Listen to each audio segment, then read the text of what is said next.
Bonjour, c'est Romain de Frandroid, et ça, c'est le Fairphone 2, c'est-à-dire téléphone équitable. Il s'agit de la deuxième version du mobile pensé aux Pays-Bas et dont le constructeur vante le contrôle total de la chaîne d'approvisionnement et de production.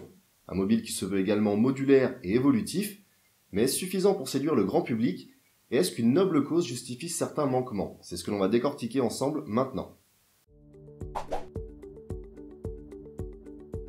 Prenez un exosquelette, intégrez-y un écran sans connexion filaire, quelques éléments à remplacer au besoin à l'aide d'un tournevis, et recouvrez le tout d'une grossière coque partiellement informe et en plastique.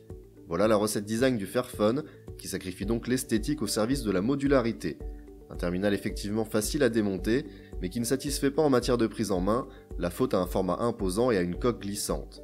Même l'accès aux touches de volume et d'allumage s'avère compliqué, alors que la marque a pourtant eu la bonne idée d'intégrer un bouton d'accès rapide à l'appareil photo.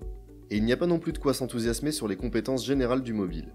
Malgré un processeur Snapdragon 801 bien connu et des performances en jeu très honorables, le Fairphone 2 souffre d'un écran Full HD bien intégré, mais trop peu contrasté, avec une température des couleurs plutôt froide.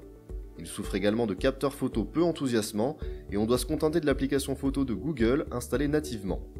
Justement, la partie logicielle se base sur Android Lollipop, mais c'est la surcouche Oignon 1.0 qui anime le tout. Une interface peu évidente à appréhender à première vue, puisqu'il faut aller chercher le menu des applications d'un geste du doigt de la gauche vers la droite du mobile, subtilité inédite dans le monde d'Android. L'autre petite subtilité, c'est qu'un menu de sécurité vous alerte de l'impact sur la vie privée lorsque vous ouvrez une application. Mais rien de transcendant.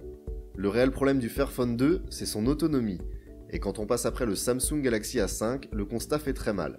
Notre test d'endurance d'une heure sur une vidéo YouTube témoigne d'une perte de 30% de charge, pratiquement inédite, et le téléphone ne fait pas mieux en utilisation quotidienne. Il faudra le recharger tous les soirs, malgré une batterie de 2420 mAh. Au final, Fairphone apporte à nouveau son approche éco-responsable avec ce mobile, mais peinera certainement à convaincre un public non initié à cette thématique. La faute a des lacunes assez préjudiciables, surtout lorsqu'on doit débourser plus de 500 € pour mettre la main sur ce mobile. Un tarif qui risque d'être prohibitif, même pour la bonne cause. N'hésitez pas à vous abonner à notre chaîne YouTube pour retrouver tous nos derniers tests vidéo.